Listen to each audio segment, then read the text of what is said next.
मेरे प्यारे बच्चों, आप ध्यान देना है। अभी हम लोग बीजीय व्यंजक चैप्टर पढ़ रहे थे। इसके पहले की क्लास में हम लोग बीजीय व्यंजक की पढ़ाई कराए थे। बीजीय व्यंजक क्या होता है, उसमें पद के बारे में बताए थे। एक पद, द्विपद, बहुपद क्या होता है, समान पद, असमान पद हटाने के लिए भी समझाया था। एक समान पद कैसा होता है, असमान पद कैसा होता है, कैसे पहचानेंगे, इसके बारे में। ठीक है, अब हम लोग क्या करेंगे कि अब हम बीजीय व्यंजक में उसका मान निकालने के लिए, प्रश्न को सोल्व करने के लिए हम लोग जानेंगे। जैसे कोई भी चर पद का कोई एक मान दिया हो रहेगा कि x का मान 5 है, तो इस बीजीय व्यंजक यानी कि इसके समीकरण का मान क्या होगा, उसको निकालना है। ठीक है, तो उसी तरीके से हमने कुछ प्रश्न यहाँ पे लिखा है, उस प्रश्न को हम लोग सोल्व करने का प्रयास करेंगे। ठीक है, अब जरा ध्यान दो। हम यहाँ पे क्वेश्चन पढ़ रहा, क्या लिखा हुआ है, यदि m का मान कितना है, 2, m का मान 2 है तो निम्नलिखित का मान निकालना है। ठीक है, तो अब देखो m क्या है, एक अचर पद है। m क्या है, अचर पद है। m का मान बदलते रहता है, अलग अलग मान रखने पर बदलते रहेगा। लेकिन यहाँ पे क्वेश्चन में ये फिक्स कर दिया है कि m का मान हमेशा क्या रखना है, 2 रखना है। ठीक है, हमेशा 2 रखना है। अब हमारे पास प्रश्न ये है, तो जहां जहां m होगा वहां वहां क्या रखना है, 2 को रखना है ना। उसके यहाँ पे 2 का मान रख देना है। अब जरा यहाँ देखना, 3m कहने का मतलब होता है 3 गुना m, है ना। 3m कहने का मतलब होता है 3 गुना m। यहाँ घटाव है तो घटाव दे दिए, है ना। अब जरा यहाँ लिखो 3, जहां m है वही m का मान रखना है। m का मान कितना रखना है, 2, है ना। m का मान कितना रखना है, 2, है ना। m का मान कितना रखना है, 2। 3 दूना कितना हो जाएगा, 6 माइनस 5 कितना हो जाएगा, आंसर 1, है ना। कितना होगा, 1। अगर इसका आंसर हो गया 1। अब इसमें आना है, यहाँ ये भी है 3 गुना m का पावर कितना है, 2, तो 3 गुना m का पावर 2 हो गया ये, है ना। घटाओ 2 गुना m है ये, है ना। उसके बाद घटाओ 7 है। तो जरा बताओ 3 गुना m के यहाँ पर फिर क्या रखेंगे, 2 का पावर कितना होगा, 2, घटाओ 2 गुना 2 घटाओ 7, है ना।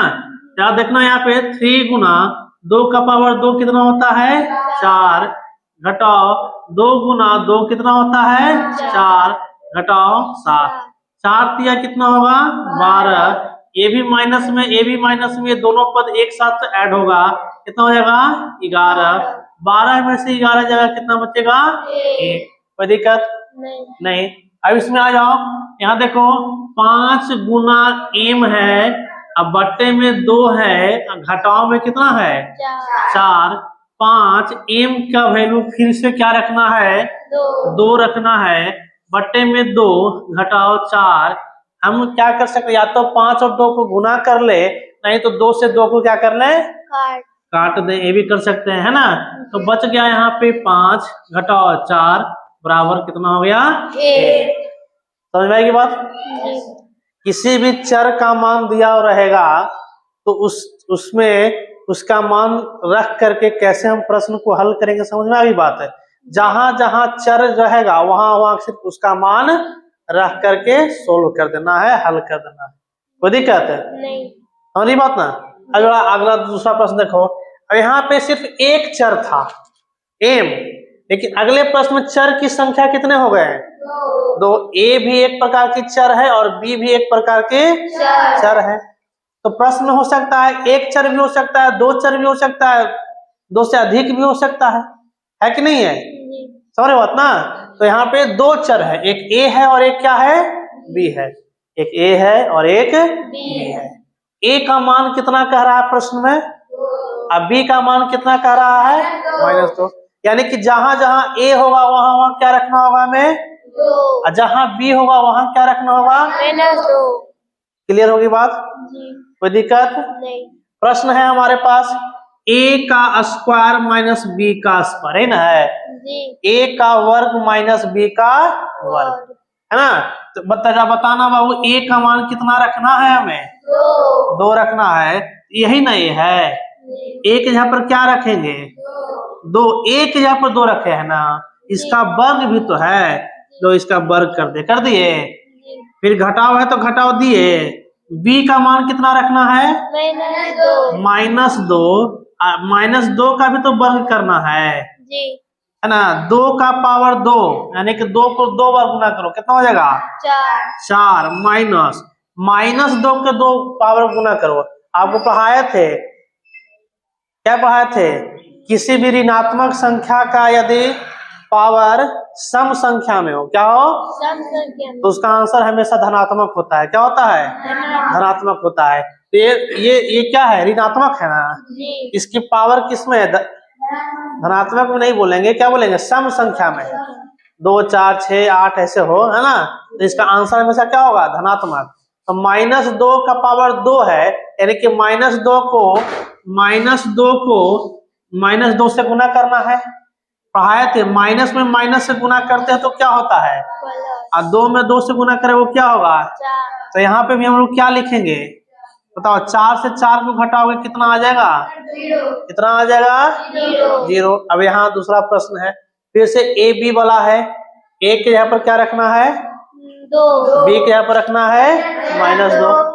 समझ वाली बात ना जरा बताना, यहाँ पे ए के यहाँ पर कितना रखें 2 का क्या करें वर्ग कर दें, है ना।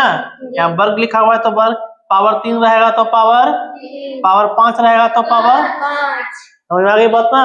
ठीक है, अब बताओ जोड़ है तो जोड़ दे दिए, ए फिर से ए है तो ए का क्या रखेंगे मान 2।